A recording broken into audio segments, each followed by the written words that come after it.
Olá pessoal, bem-vindos a mais um vídeo aqui do canal. Hoje a gente vai falar sobre autoestima profissional. Mas antes de começar o vídeo, peço que vocês se inscrevam aqui no canal e ativem o sininho para serem notificados a cada postagem. Acho importante, é claro, alguns conceitos sobre autoestima antes da gente especificar a gente está falando da autoestima. Então, no vídeo anterior o Bar falou bastante sobre autoestima de uma maneira geral. Caso você não tenha assistido, vou deixar o link aqui embaixo do vídeo na descrição. Mas resumindo, a autoestima é o que cada indivíduo pensa ser ou ter, aquilo que aprecia, aquilo que valoriza. Segundo ponto, toda vez que for falar sobre autoestima, pensar sobre a autoestima, é importante dividi-la em áreas, tá? Para enriquecer o raciocínio, senão fica algo muito genérico e que dificulta, inclusive, o diagnóstico para saber exatamente em qual ponto da autoestima a gente está falando, que precisaria ser trabalhado, elaborado. A vida ela tem seus diversos campos de atuação, tem a parte profissional, tem a parte financeira, a estética, familiar, social, relacionamentos. Então, não necessariamente alguém vai ter uma boa autoestima num campo que vai ter nas outras, tá?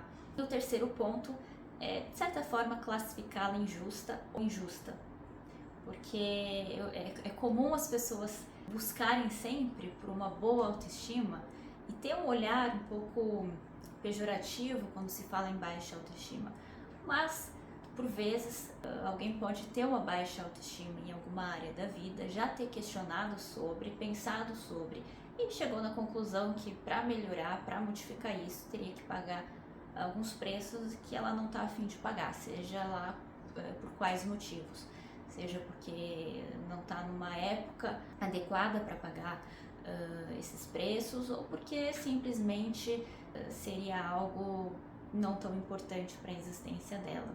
Então, a autoestima profissional, de uma maneira geral, é o quanto que cada profissional reconhece, pensa, né, sobre as suas características, sobre as suas virtudes no quesito profissional. Para ser um bom profissional, a gente pode pensar numa série de fatores, né, num conjunto de virtudes necessários para respectivas profissões. Então, podemos pensar na parte da técnica, do conhecimento, formação acadêmica, capacidade de relacionamentos, seja com chefes, colegas, pacientes, clientes, com o público, capacidade de ouvir críticas, de dar, enfim, feedback, retornos, quanto que também a pessoa sabe se vender, né? A famosa frase, não basta ser bom, tem que aparentar ser bom. Enfim, podemos pensar em uma série de critérios para cada profissão.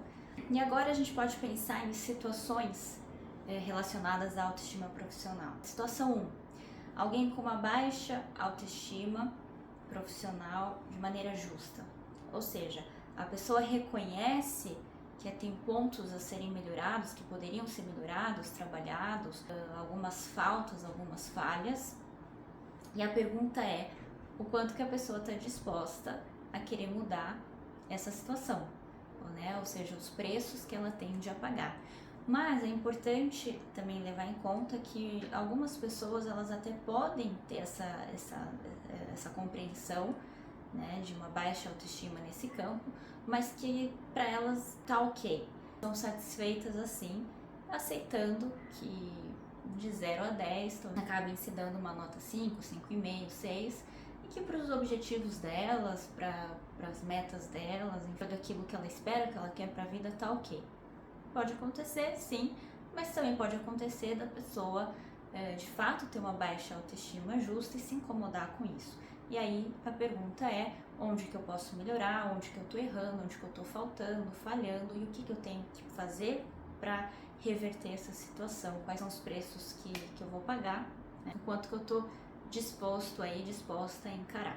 Agora, uma outra situação é de alguém com uma baixa autoestima profissional injusta. A pessoa até possui as características, as virtudes necessárias para aquela determinada função, profissão, mas aí entra alguns fatores que acabam atrapalhando, como por exemplo, ser informado, tá? Que tem todas as características importantes, fundamentais para a tua profissão, mas ele coloca expectativas não razoáveis para ele. Então ele começa a se comparar e ele começa a colocar uma obrigação, um dever que ele deveria saber, que ele deveria conhecer, que deveria ter o mesmo nível de proficiência, de sabedoria, de conhecimento de alguém com 30 anos de formado, de experiência e sendo considerado um bom profissional.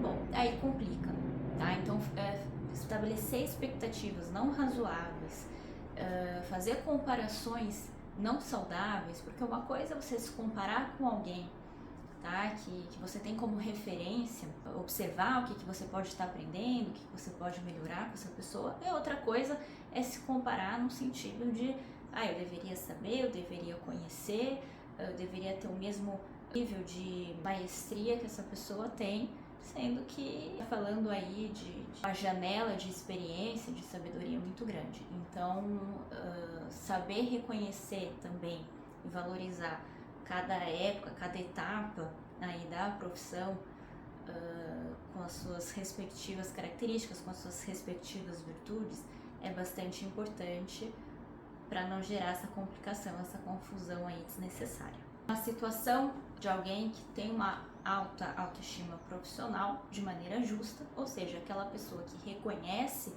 ter boas habilidades, competências, virtudes para a tua função, somado com as tuas comprovações, tá? Seja os resultados obtidos, os feedbacks e afins. E aqui é uma observação interessante, porque muito a gente se escuta, né? Muito se ouve falar sobre acreditar em si. Fulano tem que acreditar mais nele, tem que acreditar mais nela. E se a gente for parar para pensar, todas as vezes que a gente usa numa frase o verbo acreditar, sempre está num contexto de algo que a gente não consegue de fato comprovar, a gente não consegue ver, ouvir, apalpar e afim. Então, a partir do momento que a gente começa a colher os frutos da nossa dedicação, os frutos, esforços, né, do que um dia foi plantado, tendo essas comprovações, o cidadão acaba passando a ter mais confiança, mais segurança em si, não necessariamente a questão de acreditar em si, saber do que é capaz, de reconhecer o mérito, né, as tuas sabedorias, as tuas virtudes, com base naquilo que acabou criando, com base assim nas tuas referências. A situação também de alguém com uma alta autoestima injusta, então, que pensa ter as características, que pensa ter competências, que pensa ser uma boa profissional, mas que no fundo não é bem assim ou deixa a desejar. Geralmente isso pode ser observado, por exemplo, a pessoa que acaba sendo demitida frequentemente, muitas vezes pelas mesmas razões, pelas mesmas teclas, pelas mesmas características, mas ela acaba com certa dificuldade de se questionar sobre isso e arrumando subterfúgios, arrumando explicações para as demissões, né, que ocorreram. Mas aí a gente também entra num outro campo de algumas características, né, algumas possíveis características de algumas personalidades, mas quem sabe aí fica para um próximo vídeo. Bom, espero que o vídeo tenha sido útil. Não esquece de se inscrever e ativar o sininho. Obrigada por assistir e até a próxima.